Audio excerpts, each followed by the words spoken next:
औज़ुबिल्लाहिमिनश्शैतानिर्रजीम बिस्मिल्लाहिर्रहमानिर्रहीम। यह आज हमने पढ़ना है बेटा LHV पार्लियामेंट्री ट्रेनिंग सेशन।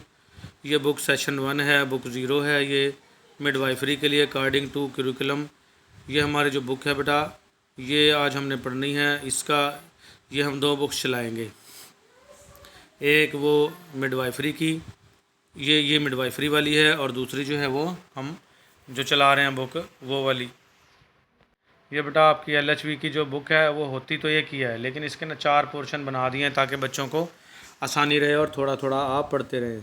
तो आज हमने स्टार्ट करना है बेटा हमारा पहला लेक्चर ये एनाटॉमी एंड फिजियोलॉजी का। इसमें हमने डेफिनेशन देखनी है। एनाटॉमी फिजियोलॉजी की डेफिनेशन आप 9th-10th में पढ़ के आए हैं। अगर किसी ने डिस्पेंसर, रोटी टेक्नीशियन, फार्मेसी टेक्नीशियन किया है तो सारे बच्चे एनाटॉमी और फिजियोलॉजी बेटा पढ़ते रहे हैं।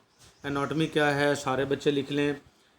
जानदारों के जो मुख्तलिफ़ अज़ा हैं बॉडी के, उनकी साख्त क्या होती है बेटा एनाटॉमी, और उनका फंक्शन, उनका काम क्या कहलाता है फिजियोलॉजी। Anatomy and physiology. तो आपकी आँख बनी कैसे है वो एनाटॉमी होती है बेटा, और काम कैसे करते फिजियोलॉजी।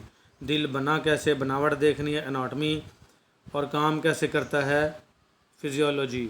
तो हम इसको कह सकते हैं बेटा, इनकी डेफिनेशन लिख लें।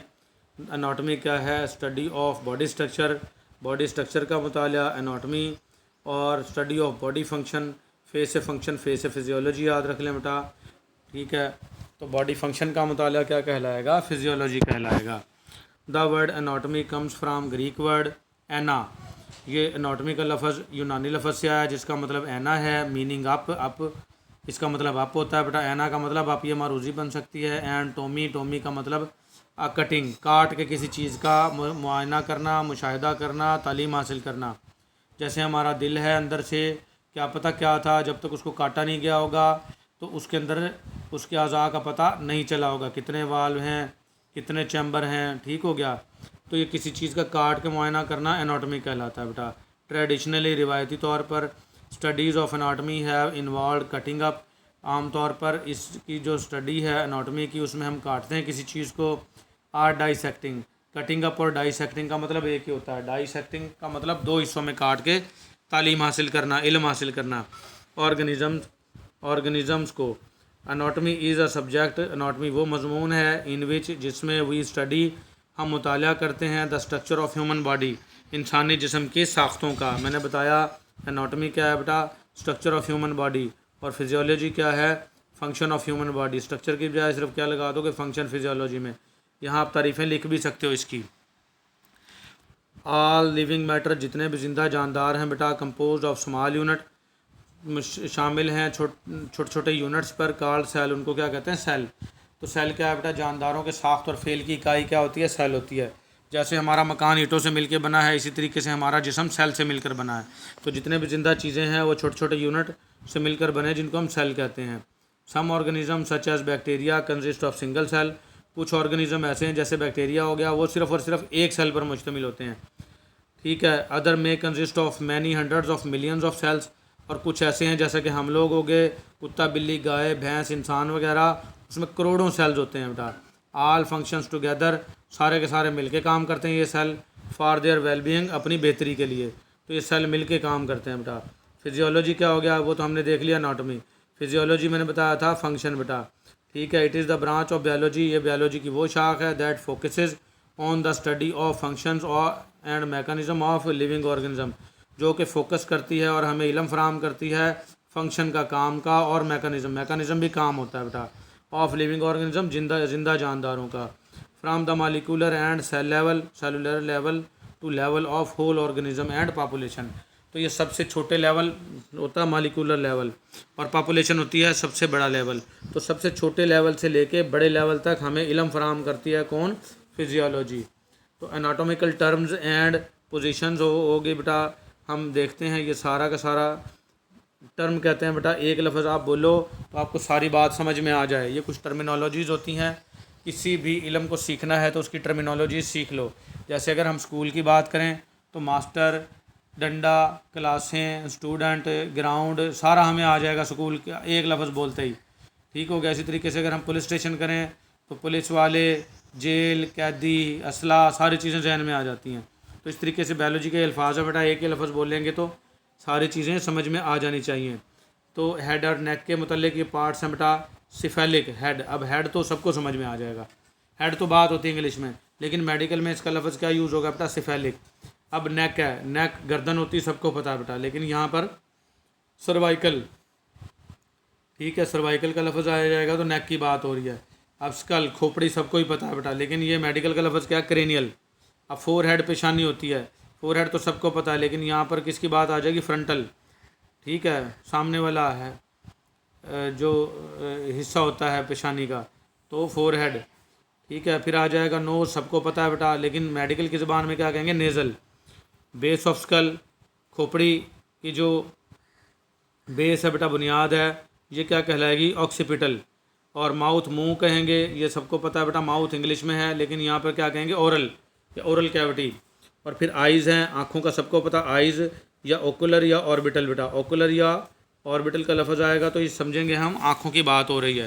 तो ये सारे मेडिकल के अल्फाज थोड़े से मुख्तलिफ होते हैं बेटा, लिखे इंग्लिश में ही जाते हैं, लेकिन ये कुछ यूनानी अल्फाज हैं, कुछ लातीनी, क्योंकि उन्होंने बहुत ज़्यादा काम यूनानियों ने और लातीनियों ने किया है।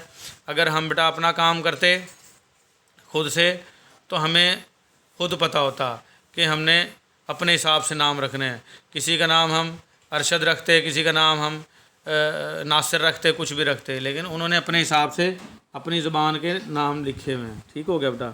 तो हम अगर लिखते हेड को तो पंजाबी में सिर हैं और नेक तौण, ऐसे लिखते नाम, लेकिन उन्होंने अपने हिसाब से बनाए हुए हैं बेटा, ये हमें याद करने पड़ेंगे। ज़ाहिर बात है, हमने ख़ुद तो कुछ नहीं इल्म बनाया, हम तो कोई काम करते ही कोई नहीं है, और अगर कोई कर ले तो उसको याद भी नहीं कर सकते।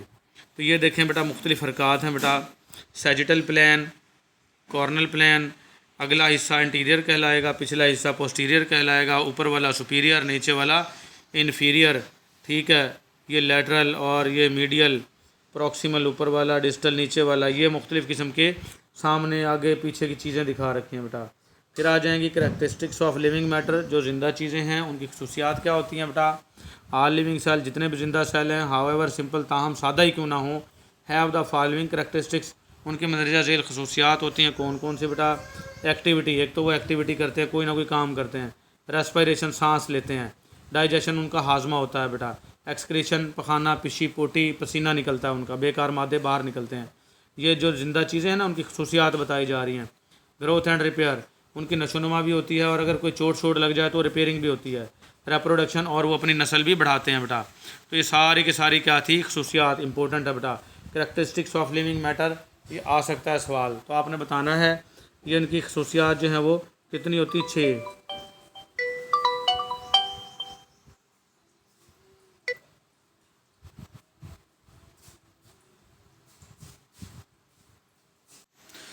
सॉरी बेटा, हमें स्टॉप करना पड़ा थोड़ा सा, हम पढ़ते हैं बेटा। ये जो 6 पॉइंट थे ना, हम ये 6 के 6 पॉइंट पढ़ते हैं। पहला क्या था बेटा, एक्टिविटी, काम, एक्टिविटी है। This is the most striking feature of living matter, ये जितने भी ज़िंदा चीज़ें हैं उनका सबसे अहम खसूसियत है ये कि वो कोई भी काम करते हैं। एक्टिविटी क्या होता है, काम। And is carried out by energy, और ये किसकी मदद से होता है, ताकत की मदद से। ज़ाहिर बात है, काम करने के लिए क्या चाहिए, ताकत चाहिए। प्रोड्यूस्ड थ्रू फूड स्टफ़, और ये ताकत हमें मिलती कहाँ से, जो हम खाना खाते हैं उससे मिलती है। तो ज़िंदा चीज़ें एक्टिविटी करती हैं, काम करती हैं, ये एनर्जी के बलबूते पे काम होता है, और ये एनर्जी मिलती कहाँ से है, फूड स्टफ़ से जो हम खाना खाते हैं। फिर आ जाएगा रेस्पिरेशन बेटा। रेस्पिरेशन क्या होता है, सांस लेने का अमल।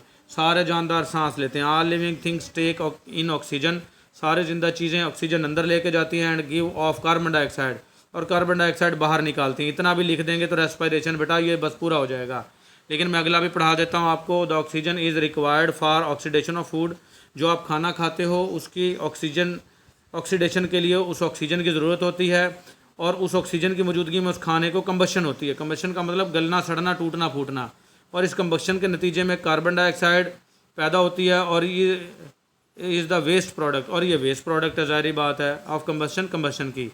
This process of taking in oxygen, वो प्रोसेस जिसमें हम ऑक्सीजन को अंदर लेके जाएंगे, and giving of carbon dioxide, और गिविंग ऑफ का मतलब बाहर निकालेंगे कार्बन डाइऑक्साइड को, इज़ कॉल्ड रेस्पिरेशन। तो वो अमल जिसमें हम ऑक्सीजन को अंदर लेके जाएंगे और कार्बन डाइऑक्साइड को बाहर निकालेंगे, वो अमल रेस्पिरेशन कहलाएगा बेटा। फिर आ जाएगा डाइजेशन ऑफ फूड, खुराक का हाजमा। लिविंग मैटर रिक्वायर फूड्स, जितने भी जिंदा मैटर हैं बेटा उनको खाना चाहिए। The food stuff is broken into simple substances, जो खाना हम खाते हैं वो टूट के सादा अज्जा में तब्दील होता है फॉर एब्जॉर्प्शन, जज़ब होने के लिए। जितना भी हम खाना खाते हैं ना बेटा ये टूटता है और जज़ब होता है। The process of breaking down of complex food into simple substances is called digestion. पेचीदा खाने का टूट कर सादा खाने में सादा अज्जा में तब्दील होना डाइजेशन कहलाता है, हाजमा कहलाता है बेटा। डाइजेशन ऑफ फूड का मतलब हाजमा होना। तो जिंदा चीज़ें काम करते हैं, सांस लेते हैं, खुराक हजम करते हैं। फिर आ जाएगा एक्सक्रीशन, जो बेकार मादे बेटा वो एक्सक्रीट होते हैं। किससे? पिशी के ज़रिए, पसीने के ज़रिए और सांस के ज़रिए। ठीक है, कार्बन डाइऑक्साइड बेकार है ना, सांस के ज़रिए बाहर निकलती है, तो ये एक्सक्रीशन कहलाएगा। Living matter produces waste products, जितने भी जिंदा चीज़ें हैं वो बेकार मादे पैदा करते हैं। Which must be got rid of, जिनको लाजमी तौर पर छुटकारा पाया जाता है फ्राम द ह्यूमन बॉडी, इंसानी जिस्म से। These waste product include carbon dioxide, इन बेकार चीज़ों में कार्बन डाइऑक्साइड शामिल है। और ये फ्राम लंग्स, फेफड़ों से। स्वेट, पसीना हो गया बेटा। फ्राम स्किन, जल्द से निकलेगा। और फिर आ जाएगा बेटा यूरिन, पेशाब आ गया। फ्राम द किडनीज, गुर्दों से। यूरिन निकलेगा बेटा गुर्दों के ज़रिए, पसीना स्वेट निकलेगा जल्द के ज़रिए, और कार्बन डाइऑक्साइड निकलेगी लंग्स के ज़रिए। तो ये एक्सक्रीशन हो गया। फिर आ गई हमारी बेटा ग्रोथ एंड रिपेयर। ग्रोथ कहते हैं नशोनुमा को बेटा, और रिपेयर कहते हैं कोई हिस्सा आपका डैमेज हो जाए तो उसको दोबारा रिपेयर कर लेना। तो जितना जिंदा चीज़ें ये सारे काम करती हैं, बच्चे भी पैदा करती हैं, और चोट चोट लग जाए तो वो ठीक भी हो जाती है। Living matter is able to build new living matter. Living matter नया लिविंग मैटर बनाने के काबिल होता है, यानी कि ज़िंदा जानदार बच्चे ही पैदा करते हैं।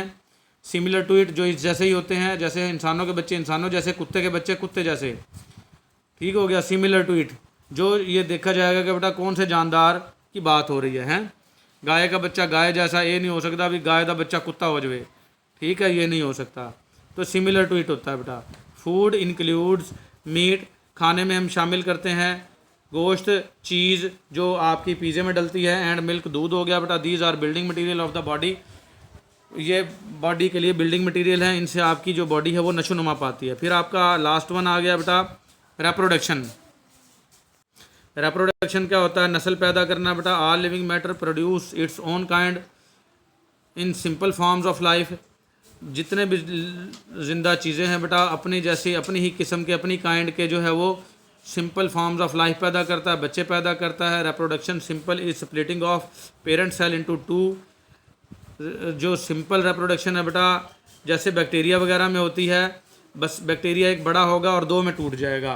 तो ये क्या है? स्प्लिटिंग ऑफ पेरेंट, वालिद का एक से दो में टूट जाना और दो बना देना। And in animals reproduction, animal reproduction में जैसा कि हम लोग हो गए बेटा, takes place by female ovum, इसमें औरत का एग मिलता है, एंड मेल स्पर्म सेल्स, और मेल के स्पर्म मिलते हैं। तो ये दोनों की तरह की दिखा दिया बेटा। एक होती है रेप्रोडक्शन सेक्सुअल और एक होती है ए सेक्सुअल। आपने 9th-10th में पढ़ा होगा, कुछ जानदार ऐसे हैं उनमें मेल और फीमेल के मिलाप की ज़रूरत नहीं होती, और वो सिर्फ़ और सिर्फ ऐसे खुद ब खुद बड़े होते हैं, और एक से दो में टूटता है और दो जानदार बन जाते हैं।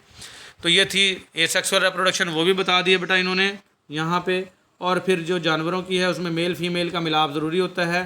फीमेल का ओवम यानी एग मिलेगा, और मेल के स्पर्म मिलेंगे, और नया जानदार बनेगा। तो ये रेप्रोडक्शन हो जाएगी, नस्ल उसकी आगे बढ़ना शुरू कर देगी। तो ये था हमारा बेटा आज का पहला लेक्चर। इंशाल्लाह उम्मीद है आपको समझ में आया होगा लिविंग मैटर की खसूसियात। तो अब क्या है, सेल क्या होता है बेटा वो हम पढ़ेंगे कल। आज के लिए हमारा इतना ही लेक्चर, मिलेंगे अगले लेक्चर में। अल्लाह हाफिज़।